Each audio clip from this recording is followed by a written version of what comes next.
శుభకార్యాలకు పూజార్ల కోసం వెతుకుతున్నారా? పూజారీస్.com లో అతి తక్కువ ధరలకే పూజార్లను ముందే బుక్ చేసుకోండి. వెంటనే కాల్ చేయండి. Hi, welcome to our channel. ఈరోజు మనతో పాటు ఉన్నారు భారతీయ శంకర పీఠ వ్యవస్థాపకులు శ్రీ అన్నవరపు తిరుపతి మూర్తి అవధాని గారు. నమస్కారం గురువు గారు. ఓం శ్రీ మహాగణాధిపతయే నమః. దత్త జయంతి. దత్త జయంతి రోజు దత్తాత్రేయుని ఎలా పూజించాలి? దత్తక్షేత్రం వెళ్ళని వారు ఇంట్లో ఉండి చేయాల్సుకున్న పూజ ఏంటి? దాని గురించి పూర్తిగా వివరించగలరు? దత్తాత్రేయుడు బ్రహ్మ విష్ణు మహేశ్వర స్వరూపం. కలియుగంలో అపరిమితమైన కష్టాలను ఇచ్చి ఆ కష్టాలని సైతం ఆ మనిషి ఎదుర్కొంటున్నాడు అన్నటువంటి పరిస్థితుల్లో ఒక్క క్షణంలో మాయ తిప్పినట్టుగా తట్టుకోలేని సుఖాన్ని ఇచ్చేటువంటి వ్యక్తి దత్తాత్రేయుడు. ఆయన గురించి మనం ఎన్ని చెప్పుకున్నా తక్కువే. కాకపోతే దత్తాత్రేయుడి దగ్గరికి ఎక్కువ శాతం వెళ్ళేటువంటి వాళ్ళు ఎవరు వెళ్తూ ఉంటారంటే ఆత్మలచే పీడింపబడేవారు, మనోవికాసం కోల్పోయిన వారు, ఈతి బాధలు ఎక్కువైన వారు, వీరు మాత్రమే దత్తాత్రేయ స్వామి వారి దగ్గరికి వెళ్తూ ఉంటారు. తత్మా వాళ్ళు ఎవరు కూడా వెళ్ళరు అంటే వెళ్ళలేరు కూడా అంది. అంటే ఒక 10-12 రోజులు అవుతుంది సుమారుగా. గాణిగాపురం వెళ్దాం అనుకున్నా, బయలుదేరిన మనం కూడా ఆగిపోయాం మేము. అంటే అక్కడికి వెళ్ళాలి అన్న, దత్త దర్శనం చేసుకోవాలి అన్న ఒక యోగం ఉండాలండి. అయిందానికి అందానికి మనం అనుకుంటే వెళ్ళలేం. అక్కడి నుంచి దత్తాత్రేయ స్వామి వారి యొక్క ఆలయానికి వెళ్ళడానికి సగం రోడ్డు నుంచి రైట్ సైడ్ వెళ్తే కపిలాపూర్ అని ఒకటి ఉంది. ఇటు 70 కిలోమీటర్లు, ఇటు 70 కిలోమీటర్లు ఉంది. నేను అక్కడి వరకు వెళ్ళి కపిలాపురం వెళ్ళే, కానీ అంటే బీదర్కి వెళ్ళేటువంటి రోడ్డు కూడా వస్తుంది ఒక రకంగా చెప్పన్నట్టు నుంచి వెళ్తే. ఆ కపిలాపూర్ అనేటువంటి గ్రామానికి అయితే వెళ్ళే, కానీ దత్తాత్రేయ స్వామి వారి దగ్గరికి నేను 2 సంవత్సరాల క్రితం 2-3 సార్లు వెళ్ళొచ్చా.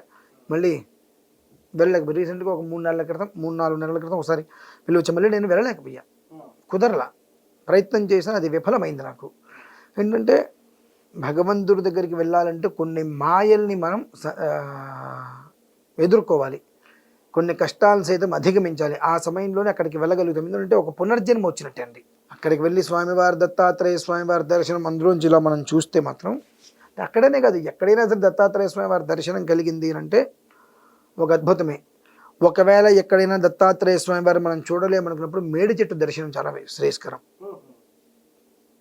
అంటే మేడి చెట్టు గురు రూపానికి ప్రత్యక్ష దర్శనం. పిఠాపురం గురించి కూడా మనం వింటూనే ఉంటాం.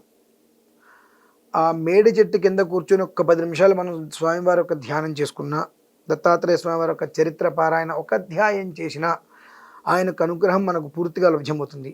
ఇందులో ఒక విశేషం ఏంటంటే అండి, దేవతారాధనలు రకరకాలుగా ఉంటుంటాయి. దత్తాత్రేయ స్వామి వారి యొక్క ఆరాధన మాత్రమే ప్రత్యేకంగా ఉంటుందండి. నువ్వు కోరుకుంది ఏది నీకు ఇవ్వడు, పొరపాటును కూడా ఇవ్వడు. కోరుకోకుండా వెళ్తే నువ్వు కోరుకోలేదు కాబట్టి నేను పట్టించుకొని అంటాడు. ఏది కోరుకుని చేస్తే అది ఇవ్వడు. ఏ కోరికలు లేకుండా నువ్వు కనుక నమస్కారం చేస్తే నన్ను ఏమి కోరుకోలేదు కదా, కాబట్టి నన్ను కోరుకోలేదు కాబట్టి నీకు ఇవ్వను. అదే మాయ. నువ్వు ఆయన దగ్గరికి బయలుదేరావు, వెళ్తానికి అనుకున్నావంటేనే ఎన్నో రకాల మాయలను ఛేదించి ఆయన దగ్గరికి బయలుదేరావు. కాబట్టి ఆయన దర్శనం నీకు అవుతుంది అని అంటే ఇక నీకు ఏదో కావాలని ఎందుకు కోరిక? నీ వెంట ఆయన వస్తున్నాడు కదా. శ్రీకృష్ణ పరమాత్మ తత్వం అదంతా. కృష్ణుడే ఉంటాడు, నన్ను అడిగావు కదా, అడగకుండా ఉండాల్సింది అంటాడు. నన్ను అడగలేదుగా, అడగవలసిందే అంటాడు. అంటే ఏంటి అంటే ఏ సమయంలో మనం అడగవచ్చు. మనం కొన్ని విషయాలలో ఏమన్నా అంటే వెంటనే పెద్దవాళ్ళు ఏమంటారు, అరే అటువంటి మాటలు మాట్లాడక తథాస్తు దేవతలు అంటూ ఉంటారంటారు. ఈ తథాస్తు దేవతలు ఏ సమయంలో అనుకూలంగా ఉంటారు అనేటువంటిది సంధ్యా సమయాల్లో అనుకూలంగా ఉంటారు. అందుకనే బాలు తన్నకుండా, బాలు తిరగకుండా, బాలు వెళ్ళకుండా, అంటే భగవంతుడి దగ్గర, దత్తాత్రేయ స్వామి వారి దగ్గర కానీ కృష్ణుడి దగ్గర కానీ మనం ఏం కోరుకోవాలంటే సూర్యుడు ఉదయించకుండా మనం కోరుకోవాలి. సూర్యుడు ఉదయించకుండా కోరుకోవాలి. నడినెత్తి మించి తిరగకుండా కోరుకోవాలి. అస్తమానం అయిపోకుండా కోరుకోవాలి. ఏమని కోరుకోవాలి? నీ దర్శన భాగ్యం కలిగించు తండ్రి. ఇప్పుడు కంచి మనం గాణిగాపూర్ వెళ్ళి రావాలంటే సుమారుగా ఒక 1000-2000 అవుతాయి. అది మన దగ్గర ఉంటేనే వెళ్ళగలుగుతాం. నీ దర్శన భాగ్యం పదే నాకు కావాలంటే భగవంతుడు మన ఏ రకంగా చూస్తాడు అంటే ఆయన దగ్గర మొత్తం లాజిక్ మాయ. దత్తాత్రేయుడు అంటేనే ఒక మాయ. ఆ మాయని ఛేదించడం తేలికైన విషయం కాదు. ఒక క్షణం చక్కగా ఉన్నటువంటి మనిషి చాలా పిచ్చిగా ఉంటూ ఉంటాడు. అలానే పిచ్చివాడిగా తిరుగుతూ ఉంటాడు. మహాజ్ఞానులు అవుతారు. మహాజ్ఞాని కూడా అహంకారం వస్తే పిచ్చివాడైపోతాడు. అంటే ఏంటంటే నీ ధర్మం ఏంటి? త్రిమూర్తియాత్మక స్వరూపం కదా. నీ ధర్మం ఏంటి? నీ ధర్మాన్ని నువ్వు అనుష్ఠించినంతసేపు నేను నీ వెనకే ఉంటా, నీ నీడలాగా ఉంటా. నువ్వు ఎప్పుడైతే నీ ధర్మాన్ని నువ్వు వదిలేసావో ఆ రోజున నా నేను నిన్ను వదిలేస్తుంది. మీరు పడవ వేసుకుని నదిలో వెళ్తున్నారు, ఈ 2 టెడ్లు ఉన్నాయి, చూసుకుంటూ వెళ్తున్నారు. నేను గజేతగాన్ని ఆయన ఎట్లయినా వెళ్తానని చెప్పి టెడ్ వదిలేశారు, మీ పరిస్థితి ఏంటి?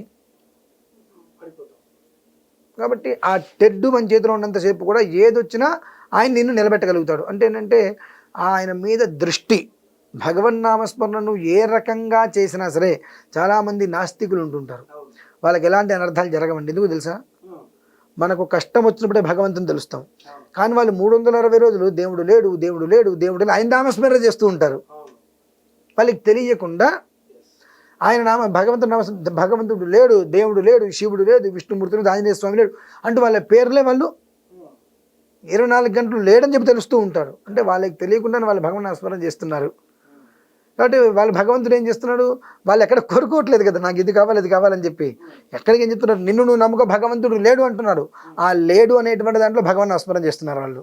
మనం ఏంటి, భగవంతుడు ఉన్నాడు ఉన్నాడు ఉన్నాడు అంటున్నాము, కష్టం వస్తే మాత్రమే మనకు భగవంతుడు కనిపిస్తున్నాడు. కాబట్టి మనం ఇలానే ఉండడానికి కొన్ని మంది ఎదగడానికి కారణాలు అవుతున్నాయండి. ఏంటంటే నువ్వు ఏం చేసావని కాదు, ఎండ్ ఆఫ్ టైంలో భగవంతుని మనస్సులో నువ్వు స్మరించావా లేదా? నువ్వు భగవంతుని మనస్సులో స్మరించవు, అంతర్ముఖ సమారాధ్య, మనస్సులో నువ్వు భగవంతుడు స్మరిస్తే నీ నీడగా నీ చెంతే ఉంటాడు. ఈ దత్తాత్రేయుడి దగ్గర గొప్ప యోగం అంటది.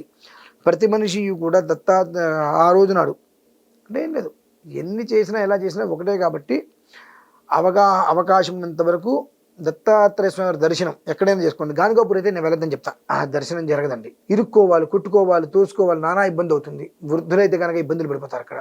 అంటే ప్రదేశం చాలా చిన్నది. లాస్ట్ టైం వెళ్ళినప్పుడే చాలా ఇబ్బందులు పడ్డాను దర్శనానికి. ప్రదేశం చాలా చిన్నది, ఆ చిన్న దాంట్లో ఇరుక్కుని అంత లైన్ నిలబడి చాలా ఇబ్బందులు పడతారు. దానికన్నా మేడి చెట్టు ఎక్కడైతే ఉంటుందో ఆ మేడి చెట్టు దగ్గర కూర్చొని దానికి కాస్త పసుపు రాసుకొని బొట్టు పెట్టి దీపారాధన చేసుకోండి, బెల్లం ముక్క నివేదనగా చూపించండి. అక్కడ కూర్చోండి, చక్కగా మేడి చెట్టుకి ఎదురకుండా కూర్చోండి, ఆ పుస్తకం పట్టుకోండి. గురు చరిత్ర అదే అయింది, దత్తాత్రేయ స్వామి వారి చరిత్ర ఒక అధ్యాయం పారాయణ చేయండి. చేసి నమస్కారం చేసుకుని ఆ ప్రసాదం నోట్లో వేసుకొని వచ్చేయండి. ఖచ్చితంగా ఆ దర్శన భాగ్యం కన్నా ఎక్కువ ఫలితమే వస్తుంది.